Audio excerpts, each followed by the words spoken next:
And welcome back to Chicago Bulls Insider. Today, we're talking about another update around Josh Giddey and his contract situation. Next, we're going to be talking about if Noa Essengue can be a starter in year one for the Chicago Bulls. And so before we go ahead and we jump into it, I first want to remind you to slam dunk on that subscribe button, just like Matas Buzelis slam dunks in games. And so in exchange for slamming on that subscribe button, I'm going to give you nothing but daily content around the Chicago Bulls. Make sure that you hit that like, you hit that subscribe, and you join the Chicago Bulls Insider family as we talk nothing but Chicago Bulls basketball. And so with that being said, let's go ahead and let's jump into it.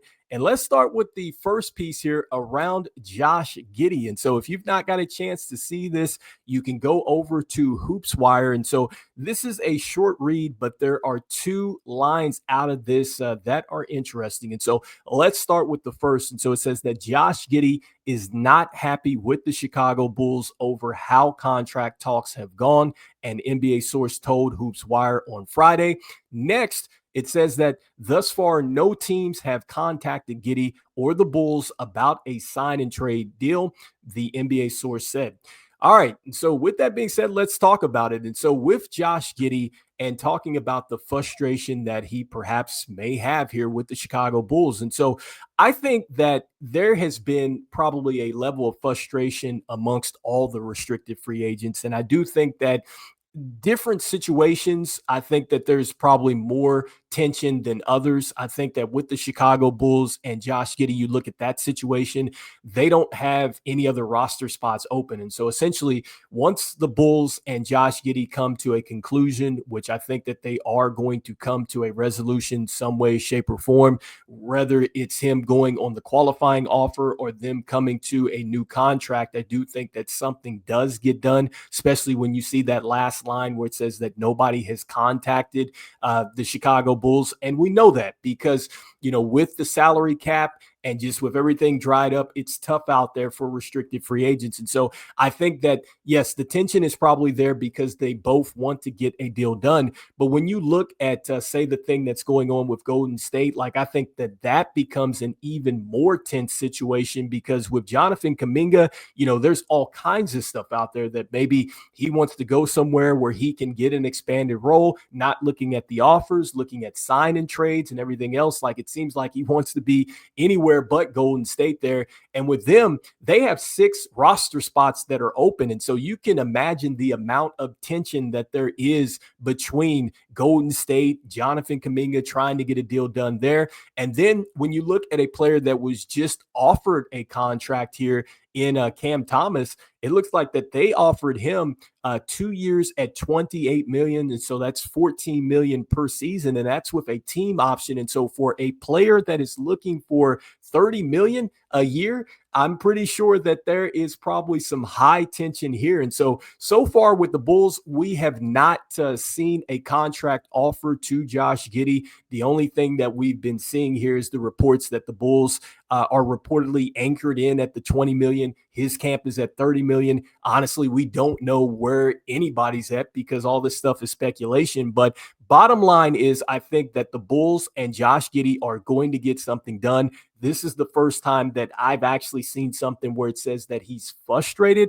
I will say this. I did just see, an open run where he's out there going against Dyson Daniels. And look, he had a Chicago Bulls shirt on, so he cannot be that frustrated out there. And so we'll see how these things play out. But that is the latest here. And so if you guys want to go check that out, once again, you can head over to HoopsWire and you can check that out. Again, a pretty short read here. And so next, I wanted to go into Noa Essengue and if he can be a starter in year one. And so this article came out a couple days ago. This was on Bleacher Report. And so it goes through each rookie and just talking about, hey, can they be a starter off the bench, G League, or whatever the case may be. So a terrific read there if you want to go and take a look at what the expectations might be around some other rookies. But Noa Essengue, obviously a rookie here, and talking about him and the possibilities. And so if you want to go check this out, head over to Bleacher Report. And so list him as a starter and the usage here, an energizer and a play finisher. it says that Essengue may not start from day one, but he's a good bet to play himself into the starting lineup alongside of Matas Buzelis, talking about, how he's raw here at 18 years old, but Essengue has a knack for putting himself in position to make and finish plays from off ball. He'll generate the majority of his offense by running the floor, cutting, crashing the glass, and hitting spot up threes. And then lastly here, it talks about the fact that for a team that is stuck in no man's land, look, the flashes of driving, shot making, versatility, and improvisation should sway Chicago to let the rookie play through mistakes. He should quickly jump ahead of Patrick Williams on the Bulls' priority list. All right. And so will Noa Essengue be a starter in year one? And so I think that there is a possibility that he can certainly work his way into the starting lineup. And let's start with just his mentality and his approach to the game, because one of the things that I loved about watching him in the summer league was that when he would miss shots from downtown and they were bad misses and everything else, you can tell like his demeanor never changed. And he didn't shy away from the moment. He never stopped taking the three-point shots and everything else. And like I said before, it's not like his form or mechanics look bad. I think it's just a matter of him having confidence because he is going to have those shots available. And so point number one, the mentality that he has, it reminds me a bit of what we saw with Matas Buzelis. Like they both had the mentality of like, hey, we're going to take the challenge head on. Like he is not running from that. Next, what I loved about Noa Essengue in the summer league and just what I'm seeing from him thus far is the fact that he's not shying away from contact. He has absolutely no fear to shy away from contact. And that is one of the things that's talked about with him is that he needs to get stronger. He needs to put on weight or whatever the case may be. And he did not care to shy away from contact. He's still going to the rim, going up for the dunks and layups and all that stuff like that. So I love that about him, really, again, going into the mentality. And so that checks the box for me. I think that that's something that we kind of saw from Noah, or not from Noah, but from Matas Buzelis in year one, just their ability to attack initially. And he does seem like a player that is going to just figure it out on the fly. I think that that is something that Matas Buzelis definitely did in year one at the limited time that he got, is he just literally went out there and he figured some things out. And as time went along, obviously he was putting in the work. But when the time came, Matas Buzelis took off at the end of the season. Now, the thing is, how does he get the trust here from Billy Donovan? Because there are a couple players that are ahead of him, because you have to think about this. You've got Matas, which we anticipate he's going to be playing with him at some point, but you have Julian Phillips, you have Dalen Terry, you do have Patrick Williams, which is mentioned here. I think that they're definitely going to continue to give Patrick Williams a chance here to try to find a role with the team. But I do think that, look, if Noa Essengue can come in, and particularly if he can come in and defend well, I think that that could be really his ticket to finding some playing time, or at least getting some trust with Billy Donovan to where he can work himself into the starting lineup by the end of the year, because that is the one thing that I think that he could just immediately impact the Chicago Bulls with. Because defensively, yes, he doesn't have, just the weight or the strength just yet, but with his athleticism and his off-ball ability to go ahead and get steals, I think he could be terrific in using his length and double teams. I think that he would be terrific when they go into those zone coverages and stuff like that. So I think he can use his length there.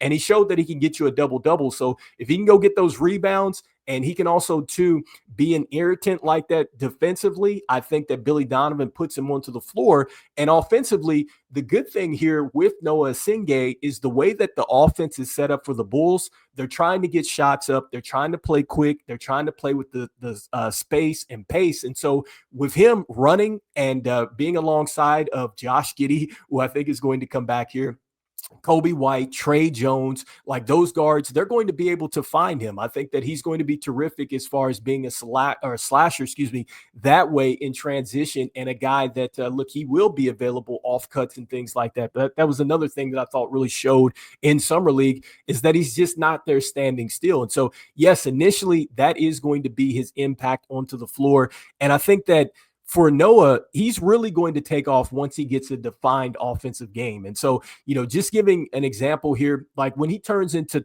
a Brandon Ingram type of player, like a player that is just, they're unguardable once they get to the mid range, right? Like he has that type of game, or, maybe he turns into a guy that he can hit step backs or turnarounds or whatever the case may be. But it's something that he's going to find in his offensive game that's just going to start to take him up to the top. And so does he find that in year one? We'll find out. But I do like the fact with his approach to the game, like Matas Buzelis, he's a guy that I think you can bet on figuring it out here. And so I do think he becomes a starter in year one, but later in the year. So that's my